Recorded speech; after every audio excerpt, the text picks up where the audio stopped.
Uh, Greetings, everyone. This is Susan Garza, and I'm pretty sure I know all of you at least through email, and I'm looking forward to meeting everyone and seeing you in WebEx. And I'm very excited to get to work with such a great group.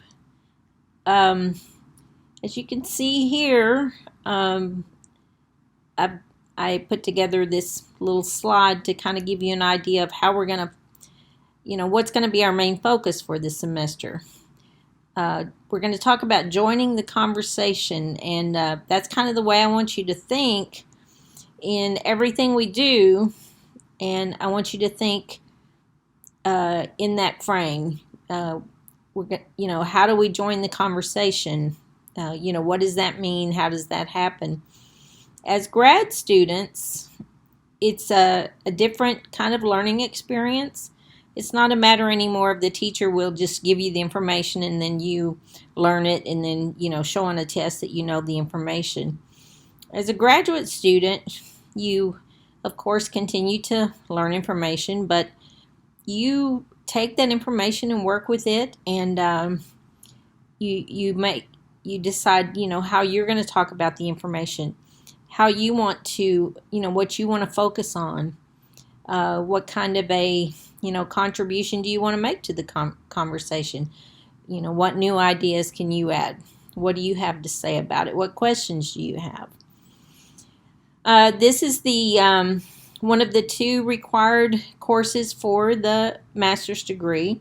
The first one focuses on literary studies. This one focuses on writing studies. So the main question we'll be looking at is, what is writing studies? What is that field? What does it mean? What are the theories? What do you study? Who are the main people who do scholarship in the area of writing studies? It's a big field. It covers a lot of different topics. So we certainly won't be able to do any kind of comprehensive coverage of it, but we want to give you a good overview so that you'll have an understanding when someone asks, and you can, speak to that and talk about what writing studies is. But the main thing I want to do in this video is to give you an idea of how we're, some of the practical aspects of how we're going to, what are we going to do in this course? How are we going to coordinate things? And we are, of course, in Blackboard. So I wanted to pull this up and show you a few things. This is the student view. This is what you should see. You start with the welcome. This is the general information from the university. The Graduate Student Resource Center, I'd encourage you to look at that. And then this is information that I have added.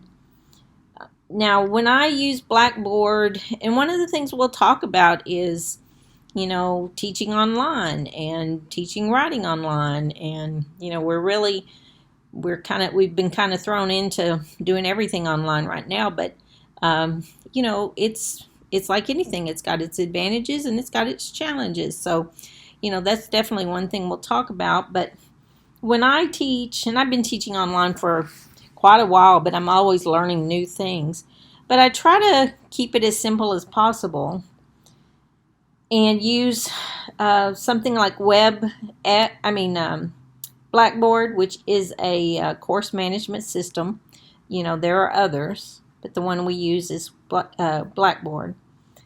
And I try to keep it real simple. So the syllabus, the course content, and the discussion forum, and the schedule are the main things that we'll be using. And I'll move the schedule up. But for some reason right now, Blackboard's not letting me do that. It can be very glitchy. But anyway, I've given you the instructions here. First thing to do, check on the syllabus link. Click on that. And I got to log in. Forgot to do that. Sorry.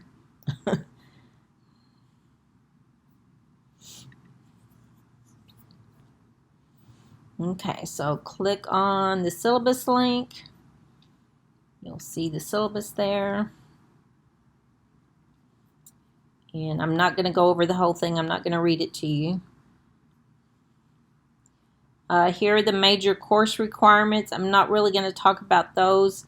I'll break those down and give you more specific details on that later. If you have questions, general questions right now, if you have specific questions about, like things that we're going to do here, just I'd say just hold on to them. During this first week, I just kind of want to get some of the basic logistics, and then we'll get more in depth as to what specific projects are going to require you to do. So then if you go back to the welcome, there's the intro video is this thing that you're watching here right now, so you don't see the link because I'm making it right now. So as soon as I get it done, I'll put the link on there and you will see the video. And then click on the schedule link, which, like I said, is down here right now. Now, the schedule is pretty much, this is our main, hub of information. This is where you're going to always check a couple of times a week, keep up with what's going on. But this is where, I will post the information about what we're doing. There's nothing in week 2. I just put that there to kind of show you how this will lay out. So week 1, week 2, and then I'll continue to build the the information for each week.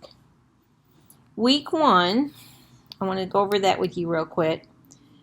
First thing I want you to do is, of course, read the syllabus, watch this intro video, and then, so that I'll know that you've done that, post in the discussion forum that you've read the syllabus and watched the video.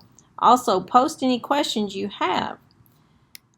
So if you go to the discussion forum, you see here week 1 first posting.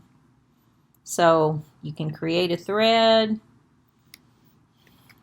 call it whatever you want,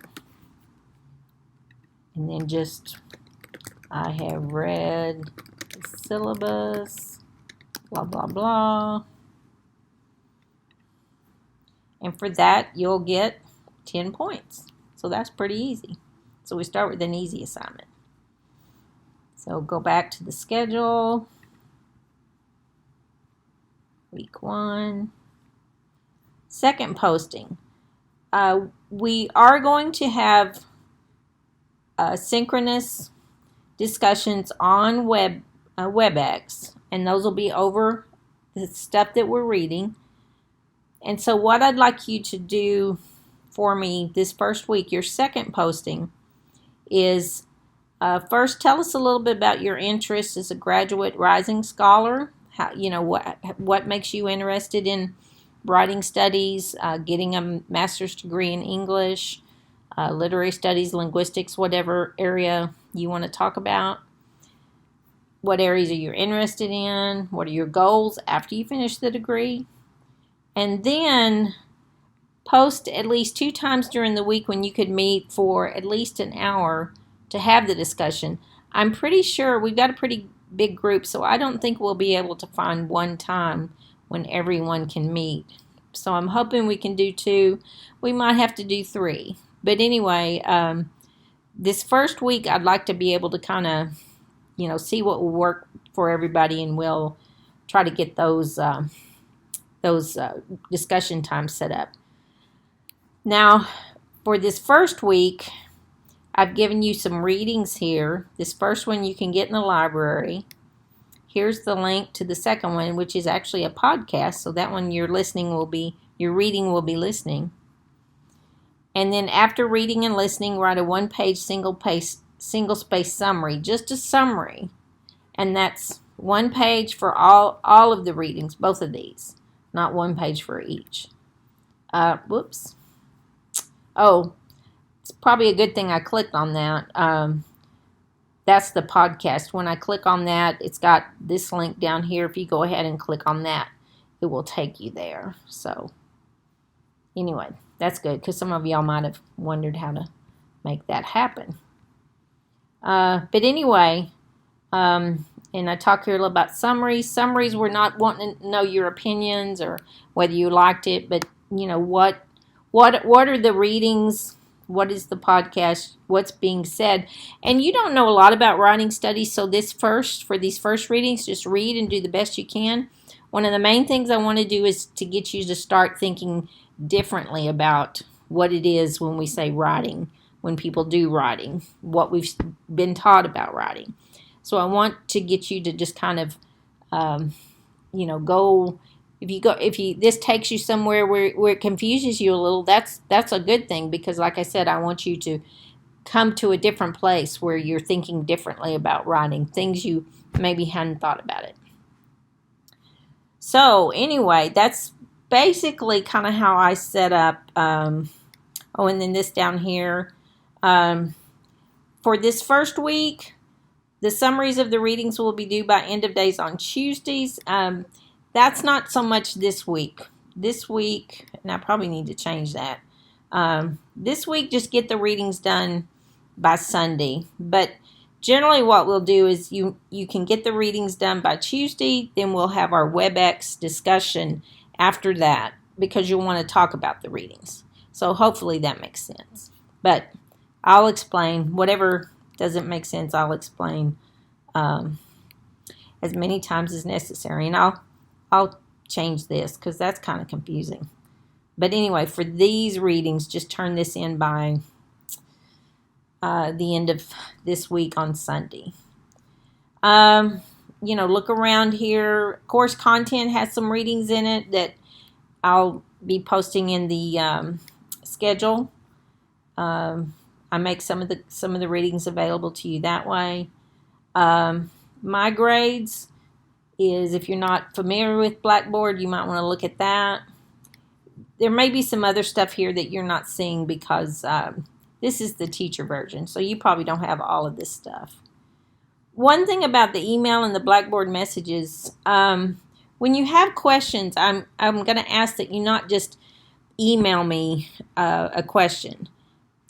In our discussions, I will, make available places for you to ask questions, and we'll do that in the discussion forum too, because most of the time your question is going to be useful to everyone. So, it's good to post those, and then I can answer those, and then we'll all have that information available. It's like if we were having a face-to-face class. You wouldn't all email me questions. When we came to class, you would raise your hand and ask a question, and we'd talk about it that way. So try to think about it that way. And part of the reason I ask is, when you send things to my email, they can really get lost easily, and it can take me too long to get to them sometimes. Whereas if you have it here in the discussion forum, then I will get to it sooner, and it will be in the right place. It'll really help me a lot. And like I said, it'll help you a lot to see what questions people have and the answers. So anyway, I hope that helps. I hope I didn't say anything too confusing, but don't worry. We will, if you're new to Blackboard, if you're new to WebEx, don't worry. We will all help you. We'll all give you extra support to figure things out. And I know we have a really good group, because I know all of you have a lot to offer. You bring a lot to the program. You're very strong, very passionate, very caring people. And I'm really, really looking forward to working with you guys. So we're going to collaborate and do a lot of working together and talking about topics. And we will have a good time. So anyway, I'm going to leave it for right now. And talk to you guys again soon. Thank you very much.